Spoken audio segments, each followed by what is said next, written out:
Hey guys, what happens when the job that defined you suddenly disappears? Not because you planned it, not because you were ready, but because life had other plans.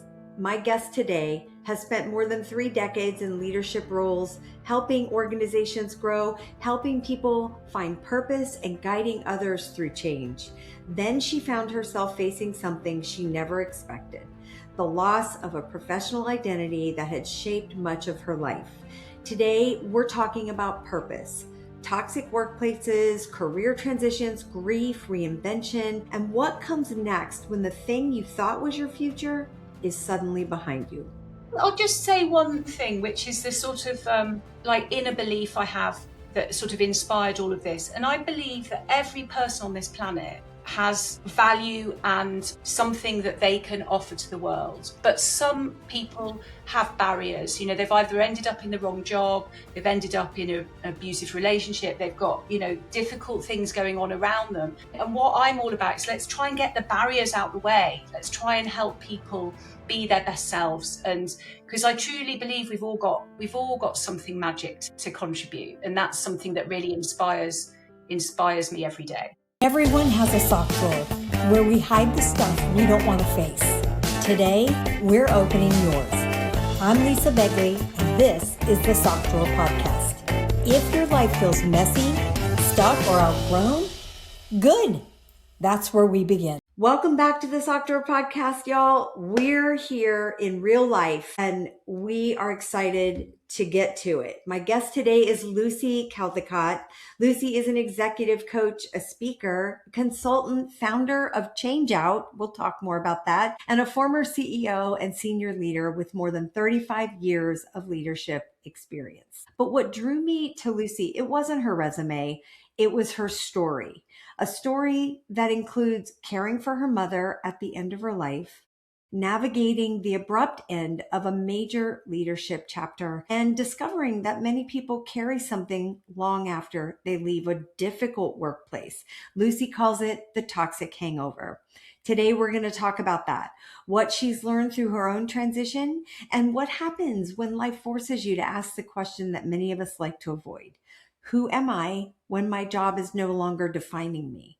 Lucy, welcome to the Sock Drawer Podcast. We're privileged to have you here today. Thank you so much for welcoming me so well, Lisa. It's great to be here. Wonderful. Now, before we dive in and we talk about leadership and coaching and toxic workplaces, and definitely want to hear more about Change Out, I'd love to start with your mom. Tell me a little bit about, can you take us back to that season of your life? Yeah, so my mother was diagnosed with pancreatic cancer in the summer of 2020. And for people all around the world, that was an extraordinarily difficult year, and very much so in my family too. So through lockdown, we were caring for her at the end of her life, and she died in February 2021. She had some chemotherapy, but the disease progressed, and she died. It was progressive, it was quick, and it was lockdown. So my father and I were caring for her behind closed doors with the support of carers and nurses, but pretty much on our own. So it was very, very difficult, and it felt quite solitary, I think, because when we had her funeral, we were limited in this country for how many people could come to the funeral. And my mother was quite a public figure. She'd had quite an eminent career herself, and there were lots and lots of people who couldn't connect with us, and it was a long time ago now, weirdly 5 years ago, and it did force me, I think, to make quite a lot of changes, a lot of thinking, because the only thing I could do every day was walk around where my parents lived in a town called Warwick. There's a race course, a horse racing course, and you could walk around the race course. And I used to walk around there and I'd think, and it would be my one time to myself every day through that intense time. And so I think part of what I'm doing now maybe came out of those.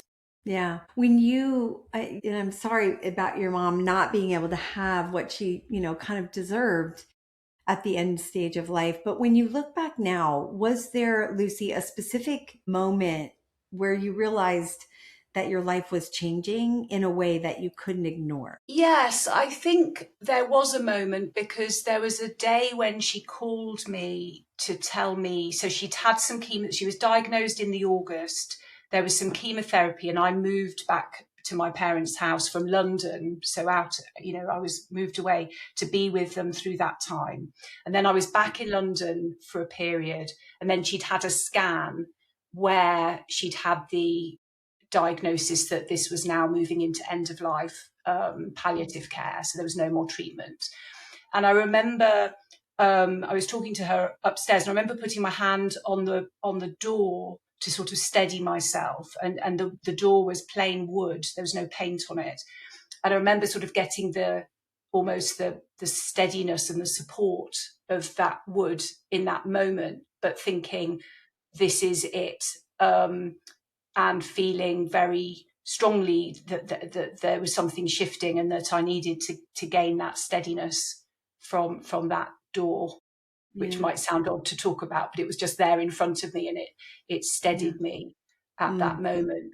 And I think that, and this is connected to the fact that my brother, my only sibling, had died many years before. So when he was 19 and I was 21, he died in a car crash. And so that left me as the only daughter, very close to my parents. And I think in all those decades ever since his death, I'd known at the point at which one or other, both of my parents obviously would die at some point, but that would be a very significant time. And there I was facing it on that day in December 2020, that was. Well, and I know you've faced some professional challenges. Would you say, was that all kind of happening at the same time? Was personally and professionally kind of aligning, or were they two different times in your life? They were slightly different. The pandemic meant that my work had shifted and changed quite a lot. So I was working from home. I had been very public and out and about, and then that had shifted. And part of what I was doing at that time was anchored to where I lived in London. And I knew that I would have to move back to care for my mum at the end of her life. The weeks there were 6 weeks between that call in December and her death. So I knew that I would move, and then I felt like I wanted to relocate. So I left London. So I left a chapter of my life. I'd been in London for 30 years. I didn't come originally from London. I moved back to the Midlands of England. So the central part of England, not very far from London, but it's a different part of the country, to be near my dad. And that felt very necessary. And so that shifted the way I approached work. So some things came to an end at that point. So it is slightly interwoven. It's quite interesting talking about changes in our, transitions in our careers, because sometimes they're forced upon us by circumstance, and sometimes we make them happen ourselves. And I think that's a really interesting, reflection on how much agency we have in the changes that we make. So so that was what was kind of going on for me at that period. Okay, so take me now back, maybe before that. Tell us a little bit about your career. Tell us the evolution of what where you started and how you got into leadership and doing those things. Yes, so I did. So I studied Spanish and French, and I had an idea about having an international business career. I didn't really know what that meant or what that would look like, but I got a graduate job with American Express, aged 22 in 1990. And so that was the beginning of my international business career. And I had a great time at Amex. I'm still in touch with some of the other graduate intake from that time. And so I started on this sort of journey so I was a trainee. We did experience in different departments, and I really enjoyed communications and marketing and traveling. And so I had an international, sort of European and Middle East kind of marketing job with Amex. And then I was there for 5 years and thinking, gosh, now I've happened into this. Do I want to be in financial services for the rest of my life? And decided that maybe not. So I was very deliberately thinking about where else to go in with my international marketing. And I got a job with Christie's, the international auction house in 1995.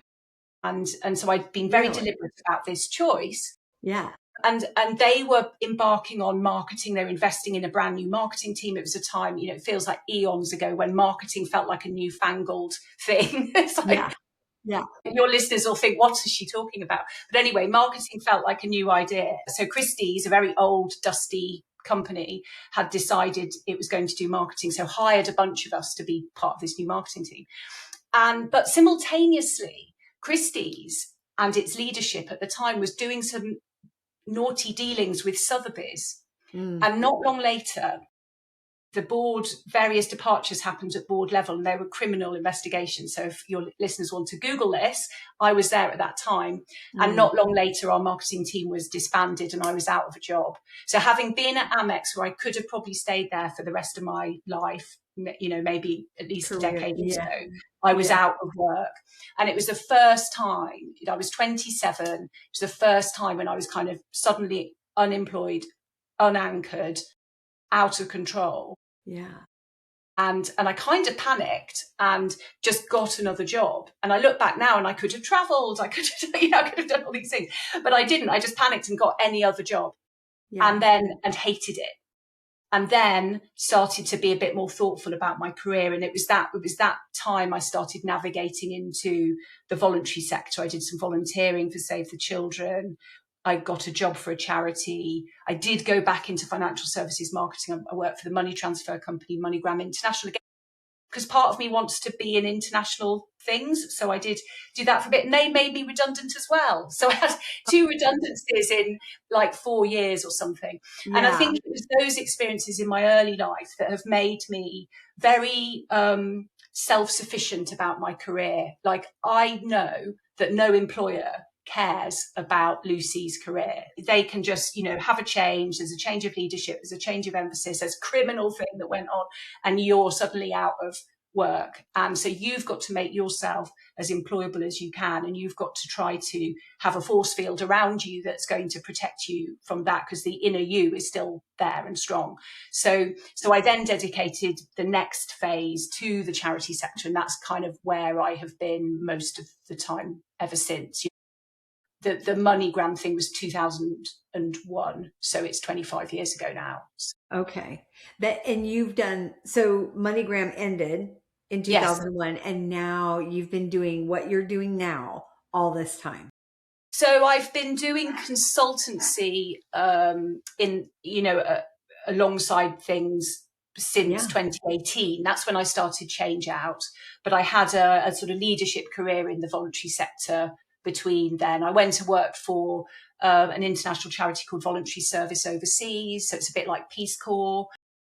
I went and worked for a children's cancer charity for a number of years. I was chief executive of a small charity. So I did a number of sort of charity leadership jobs, but it was interesting because I was increasingly drawn to doing my own thing. And I think that kind of where I am now is all part of that, thinking about, I had been very much an employee. That was the received wisdom of, I think, our generation, that you go and you get a job and you work your way up and you get a promotion and then you maybe move sideways and then you move up and, you are employed. And our parents' generation largely were employed by the same employer for their whole career, with us maybe a bit more movement, but still employed. But I think now things are much more fragmented and it's much more usual for people to have portfolio careers, fractional careers, dabbling in bits and pieces. Yeah. But for me, that felt quite alien. But that wasn't something that I thought I could do until much later in my career. So the consultancy and Change Out has been since late 2018, 2019, that sort of time. And I was doing it alongside all sorts of other volunteering and all sorts of other things. And I wasn't being as kind of focused on it as I am now. But I think what's been really interesting is the freedom that it's given me and the creativity that's given me. And I wonder, had I had those ideas and that confidence decades ago, things might have been, I might have been different. But, it was sort of doing that graduate job felt like the thing to do. Everybody else was doing it, Yeah. So, yeah. Well, so I love that you you took it and you navigated it into something that helps others, right? And you've spent decades now helping other people navigate their own changes. But looking back, what was it like when you suddenly became the person going through it? Now, looking back, I know in the moment we're always like, you can't even decide or define what you're going through sometimes. But looking back now, what do you think about it now when you're helping others navigate what kind of going through the same thing? Well, what I try to remember is that feeling of panic, I think, that I had. So I can very well empathize with people who are facing redundancy, reorganizations in their teams, or people who are on performance improvement plans. There's all kinds of things going on in the workplace that are affecting people, and people are really anxious about the future and they feel powerless. I think is, often people feel kind of stuck or powerless. And so I do remember that feeling that I had, and the decisions that it led me to do, which, in that first one, I just went and got any job. And it was, looking back, that I should have taken a bit of time. I didn't have to panic. But at the time I felt, oh my goodness, I've got to earn money. I've got to pay the rent. And so I very much remember that. And so I can put myself in people's shoes. And what I try to do is to encourage people to ask themselves some questions about where they want to get to, where, do they want to stay, if they're on a performance improvement plan, do they want to stay in their current employer, or do they, maybe it's time to think about other things, and what questions might they ask themselves to help them make that decision. And I know that asking yourself those questions is hard, and you don't know whether to trust the answer. You're listening and you're in your own head, and you can talk to friends, and it's hard. And that's why I do the coaching work that I do, because I try to help people from a sort of objective point of view. I help people to figure this stuff out for themselves. So, but I do think that those early experiences, I know that I survived. I know that I've been successful. And so, and I truly believe that everybody else who's going through that will find their thing and they will be successful. But it's so hard when you're in it. It's so disorientating and lonely, and you feel like a failure.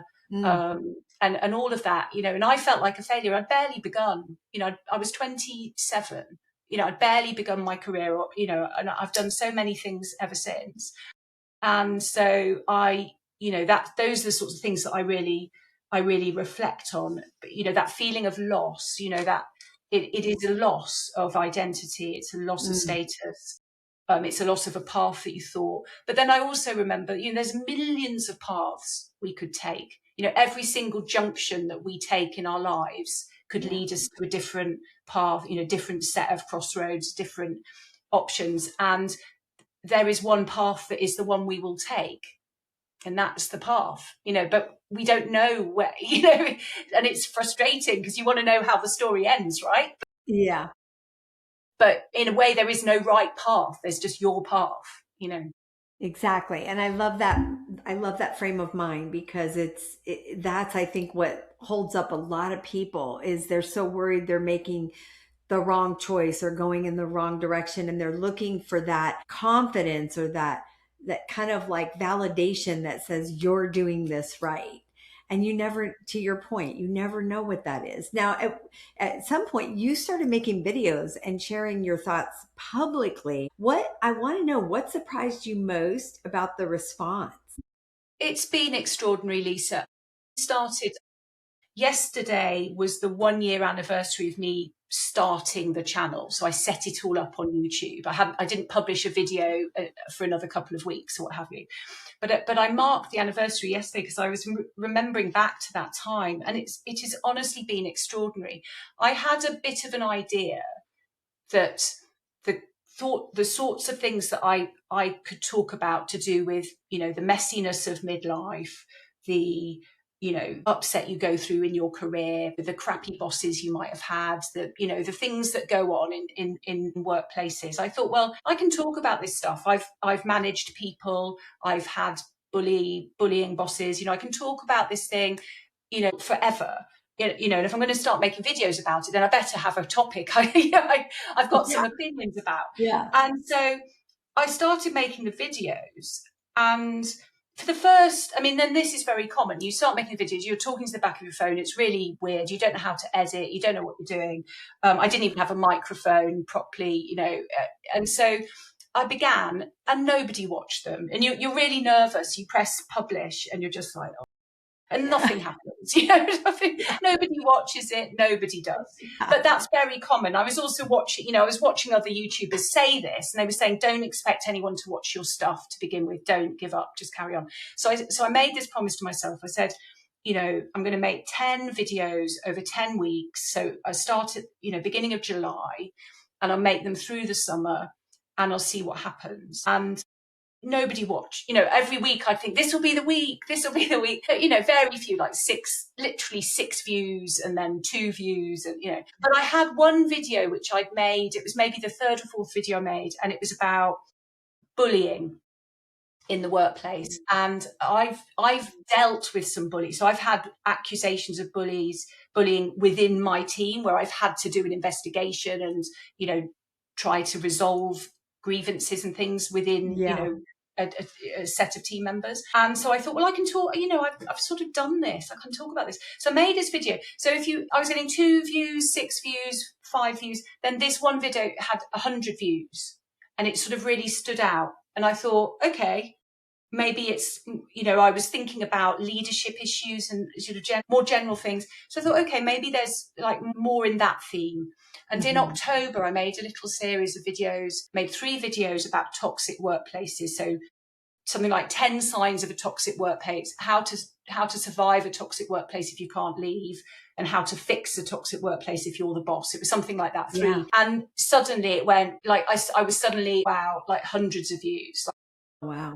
It suddenly started. You hit a nerve. And then over Christmas time, I did another bullying one. And then I did one about, if you're dreading going back to work after the holidays, watch this. And I started taking, people's mindset about fear about going back to work, that sinking feeling on a Sunday. I talked about that, but then I was very much, because I'm 58 now, I was talking about it from my point of view, and very much, thinking like some people are transitioning into retirement. Some people are wanting to, so I have a really interesting viewership where my youngest viewers are kind of in their mid-20s, and then right up into 60s and 70s. So I have this kind of broad viewership, and people are sharing their experiences with me. So you asked, like, what was my most surprising, was the sharing. It was people trusting me with their stories. Somebody, one sticks with me, I've got multiple sclerosis. I'm sitting in my car weeping because they won't help me access my, workplace. They won't make the workplace accessible for me, so people are sharing me these dreadful experiences that are frankly illegal. And I'm thinking, oh my goodness, it's worse than I ever thought. Thousands of comments coming from around the world of people having a dreadful time. And I thought, well, I can actually help them, because I can talk to, and people ask me questions in the videos, then that inspires a new video. And so I can talk about that. So it's been an incredible year. It's just extraordinary. I'm so happy for you. And I'm so happy for for people going through these things, because it's amazing to me how many people things like this are still happening in the workplace. Now, you coined a phrase, toxic hangover. I just love it. Can you give me, what does that mean? Tell us what it means. So it came from my viewers, actually. So what people were sharing, and I just find this, very, very sad and humbling. People were sharing things like, 10 years ago, they'd been in a difficult workplace with a bullying boss, and it still plays on their mind, even though they're now retired. That is a genuine comment, and it's not just one. So people are having these long tail experiences where their confidence is derailed. They still feel a sense of injustice or a sense of fear, or that's going on afterwards. So this damage isn't just happening to them in that moment, it's happening to their future, and it's affecting. So people say, I had a bullying boss, I've never worked since. They've literally left the workplace. They've left the workforce. Yeah. My gosh. We've got economies all around the world that are struggling because we've got no growth. I don't know what it's like where you are, but here in the UK, terrible. And, Yeah. and we've got Thank- people that are self-selecting out of the workforce because they've been bullied by Yeah. some terrible boss. So we need to fix this. It's not Yeah. just for the individuals, which of course we need to, but for the economy, for all kinds of reasons. Yeah. Yeah, so that's where that came from. Most of my inspiration is not out of my own head. It comes from my viewers, I have to Yeah. confess. Yeah, that makes sense. Helping, I love what you're doing, and it speaks to, it amazes me that it's a worldwide kind of like epidemic, if you will, that this still happens. I was just speaking with somebody the other day who, we were talking about the sales force and how salespeople can never show a sign of weakness because they're afraid that it'll cost them their job Yeah. if they show weakness at all, because they're in sales and there's an expectation that people hold you to. In my mind, that's a frame of bullying. That's a form of bullying that, is like when you're so fearful and maybe you're going through some things that, whether it be personal or through work or whatever, that you're afraid to be able to share it with somebody. There's kind of like this, gatekeeping that happens. Anyway, share with me, because I know you help so many people. What are some signs someone might be carrying one without realizing it? Right? A sign that they might be having some concerns without actually realizing it. Yeah, so I think one of the things I've really, heard about a lot is when people tell me that their gut felt it before their brain kind of clocked it. So there's something about our animal senses as humans that means that we sense it, we sense the danger, and it's like a very, very ancient instinct that we have protecting Yeah. ourselves. It's that fight or flight instinct that we have. And so, but often I think what we do is we repress that. So we don't allow ourselves to listen to that instinct or that subconscious or our animal senses because of what that might mean.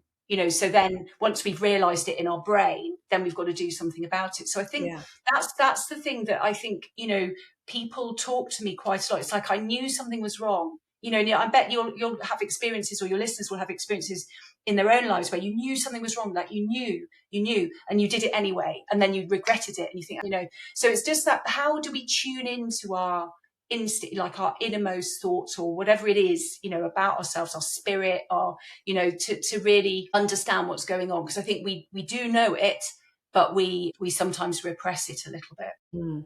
Mm-hmm. Do you think that's why so many successful people maybe stay in their environment too long, or environments that are kind of hurting them and they don't recognize it? Maybe they're suppressing it. I think that could be part of it. I think also people are fearful about what, if they have to move. So we've got a very difficult economy around the world. The job market is very tough. So people are scared of moving on. They're scared of moving from the frying pan to the fire. People often say to me, all workplaces are toxic, so they're scared that they'll just move to another difficult place, so I think that there are all kinds of things. And again, as we've touched on, people are scared of the loss of status of, who am I without my job? So if I leave this job with this title and this plaque on the door and, this, whatever it is, wherever I am, where do I go from there? And that's something that people talk to me quite a lot about, being kind of held back from making a decision because they don't know that, they're just not sure where next. So then they stay because it feels the easier thing, even if it's difficult. For sure. I agree with you. And I'm so grateful that sort of entrepreneurship has become a very, I don't want to use the word trendy, but it just has become a thing that people can do, and they feel more confident doing it. Years ago, way back when, that was a very scary adventure. What do you think, when people are doing that, what do you think people are really like searching for, Lucy, when they say they're looking for purpose? What do you find? think that often that's back to the people thinking that there's an answer, that there's a path, that they're looking for the path, the right answer, their purpose. And I certainly had, inklings of that in my earlier life. When I was in the charity sector career and I was moving from job to job, and I did, I had a great career, really enjoyed it, and, very purposeful work. But there was something in me that made me want to kind of move on, and there was a deeper purpose. I remember feeling there was, and this isn't right. There's something not correct about where I am. Yeah. And I thought that the answer would come, at that. And this is, some years ago, but it's interesting that people, I think, sort of feel like they're looking for the answer. And I'm not sure there is one. I think there's just our lives. There's our lives, and our lives are brilliant and precious, whatever they are. Yeah. And we're not defined by these external things. And so I talk now about feeling almost like I've lost my ambition.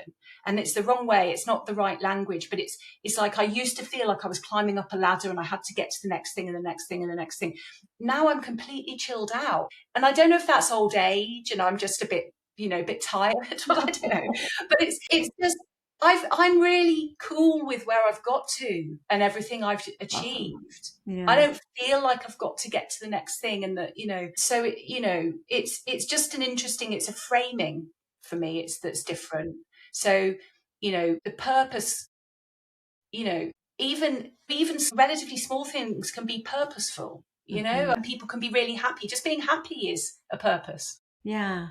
Yeah, I love that. We have a kind of a signature segment here on the Sock Drawer podcast called the drawer moment. And I guess it's that point where you realize something that no longer fits the life you're living now. And so many of us are kind of trying to, figure that out. So Lucy, when you open the sock drawer today, what belief or expectation, I guess, identity or story have you sort of folded up and let go of and said no more? Well, there's quite a few, but I think the one that really springs to mind builds from that point. I think it's, that belief that validation comes from elsewhere, that happiness is going to come from somewhere else. You are a thing, having a title on a business card or something is going to make you happy, that more money is going to make, and obviously, you have to have enough money, but it's like the trappings of success. People get so stuck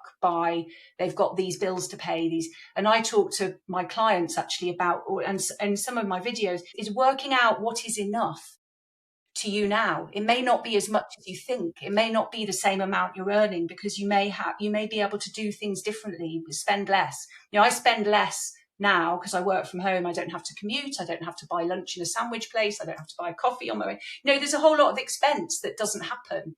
So it's that thing about, the trappings and all of the externalities. They've basically, all of those socks, don't know how many there are, probably not even in pairs. They're just like, thrown away. Yeah.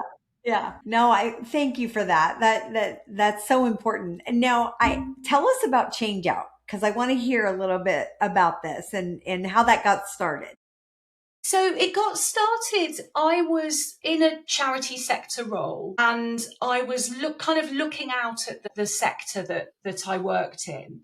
And I was thinking about how actually unrepresentative of society it is. It's quite white, middle class. It doesn't necessarily have people with lived experiences of the disease or the disability, in leadership roles. And I started to think, gosh, so that's where the Change Out, it's really about, like, we need to be more inclusive. We need to have, a more mixture of people in these roles. And so that was at the end of 2018, 2019. And I did some work then with some charity leaders and it, so it was all about kind of leadership change, inclusivity, being yourself. You mentioned about that salesperson not feeling they could show vulnerability. Like, how painful and harmful to not show if you're upset. That's just not. So it's really about all of those things, about us, all of us as humans, being able to be ourselves at work and, feeling included, feeling that, we belong. And I talk about this a lot on the channel now, because it's kind of, some of it has been inspired by the work that I did. But the thing also about having, so I'm a one person business, I'm a limited company. So it's, I can do what I want under it, really. Yeah. And it's been quite liberating. So I can speak on, I can have speaking gigs, or I can do training things, or I can do a YouTube channel, or I can, so it's just been, in a way, it's been an invention, like a platform for me to do my stuff. And I remember when I was starting my business, and I remember, and I might challenge myself about this now as I look back, but at the time I thought I didn't want to be lucycaldicott.com. I thought, who's that? And this is back to our thing about, the business card. It's like, who's that? lucycaldicott.com. What does that mean? That's nothing. I need to have a name. Like what? And I remember I was in Pret-a-Manger, and I had a receipt, and the name Change Out popped in. I've still got the receipt somewhere, and I wrote it on the back of the receipt. Once I had the name, then I could set up the business. And then in a way, everything's kind of followed. Because, what I've always been about is about change, is about changing things for the better, changing employment practice for the better. And so that's the work I've done, whether it's been with organizations or if it's been with individuals. So good. And, it's interesting you say that, because as I'm thinking about that, some people feel like you have to use your name, like you're the brand. Like, in fact, another conversation just recently, I've had people ask me, what's my brand? What's my brand? And I don't know what to tell them. And I said, your brand. You are your brand, So I can see both sides of that, and that makes sense, and it has to be, I think it's a personal choice. It just has to be something you feel good about. And I love Change Out. So how can it's changeout.com? Yes. And no, it's actually changeout.org, because I've generally worked with voluntary sector organizations as my clients. So I sort of signaled that in the URL. So changeout.org, I publish a weekly newsletter. Okay. So I have a weekly newsletter, and you can find me on YouTube as Lucy on Life. So a bit more recently, I did use my name. I love that. Either way, I love changeout.org, Lucy on Life, and any of those places, they can get a hold of you to work with you if they really are good. I love that. So we'll have all of that too in the show notes. I want to make sure of that for our listeners. So we've kind of reached that moment. Is there anything else that you really want our listeners to know before, about you, about how they can find you, before we jump into this crazy rapid fire? I'll just say one thing, which is the sort of inner belief I have that sort of inspired all of this. And I believe that every person on this planet has value and something that they can offer to the world. But some people have barriers. They've either ended up in the wrong job, they've ended up in an abusive relationship, they've got, difficult things going on around them. And what I'm all about is let's try and get the barriers out the way. Let's try and help people be their best selves. And because I truly believe we've all got something magic to contribute. And that's something that really inspires me every day. We've all got something magical to contribute. I just love that statement. Alexa, we have a mutual friend, Alexa Saranoia, and she wasn't wrong when she said you were a perfect fit for being a guest or a co-host, or however you want to look at it, on our Sock Drawer podcast. This is perfect. It's just great information. Our listeners are going to learn so much, and hopefully some of them will reach out to you who are experiencing some of the things we talked about. So we've reached that moment in our episode where we do a 60-second drawer dash, which is just a fun, rapid fire questions. Answer the first thing that comes to your mind, or if it's a little longer answer, that's okay too. So are you ready? Yes, I think so. Okay, Lucy, here we go. What is something people assume about you that they get completely wrong? Well, I think people think I'm more confident than I am inside. So I have the external face of YouTube and talking confidently, all of that. Inside, there's a lot of nervousness. Chatter. Yeah, I hear that. I have to move past it. Yeah. I mean, that's a constant work, right? I'm sure you help a lot of people with that as well. So what brings you joy that has absolutely nothing to do with work? Gardening. So, You want one word, gardening. So I grew up in the countryside, and I grew up running around in a garden, helping the local farmer with sheep. And so I have to be near the soil. I have to be getting my hands dirty. Good. In honor of your mom, what's a lesson that your mom taught you that still guides you today? I think she was very open about being nervous when you're making a speech. So I saw her give a speech in front of 1,000 delegates at a conference, and she looked amazing. She was so confident. And I asked her later, how could you work, why weren't you nervous? I think I would have said. She said, well, of course I was nervous. Of course I was. And that was so liberating, because then I realized that, when you're public speaking and it's actually good to be nervous, because it helps you tune into what you're talking about and so on. So that has really stood me in good stead, that bit of advice, or, that truth.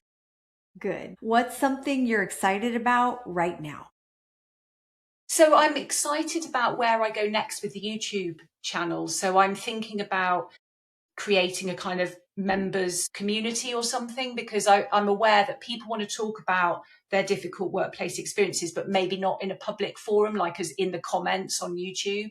So I'm experimenting with that. So I'm kind of in a conversation with my viewers online about, what would that look like and how could that be helpful? Okay, listeners, so keep an eye on Lucy's YouTube channel and be ready to jump into her community. Lucy, if you could tell your younger self one thing now, what would it be? I think it'll all be all right. Yeah. You're enough. Don't worry so much. Good advice. Now, we always end with a tiny dare. I know we talked about this a little bit offline. So what is a tiny dare you could offer our listeners today who might feel stuck, or they're going through some of the things that you talk about at work? Maybe they're uncertain, or they're standing at the edge of change and they're kind of like, I don't know how to make a decision. What would you share with them to be able to move forward? So there's a thing which is about try to tune in. You asked me about what gives you joy. So try to tune in to times in your life when you've been full of joy, when you felt you're firing on all cylinders, you're surrounded by, good stuff, and try and remember what that was. Who were the people that were with you? What were you doing? What was it that was inspiring about it? And and it could be something completely different from what you're doing now. You might be working on a construction site now, and that in that time you were a pianist. It might be very different, but try and tune into it, because it might give you some ideas of where you might want to head in your path. Okay, listeners, you tune into it. Tune into the thing that matters most, right? Lucy, thank you for sharing your story with us and reminding us that I feel like sometimes the hardest transitions, they become the most meaningful chapters. I appreciate you so much. And I'm grateful to Alexa for introducing us. So I feel like I have a lifetime friend to always turn to. And to everyone listening, gosh, if this conversation resonated with you, share it with somebody who may be navigating their own transition, because that's how we pay it forward together, is by helping others. Follow the Sock Drawer podcast wherever you're listening. And if you enjoyed today's conversation, gosh, we'd be grateful if you'd review it and reach out to Lucy, reach out to myself. And until next time, please stay curious, stay brave, and don't be afraid to open the drawer. Lucy, thank you again, and we'll see you next time on the Sock Drawer podcast. Thank you so much. Every week we come here and open the drawer.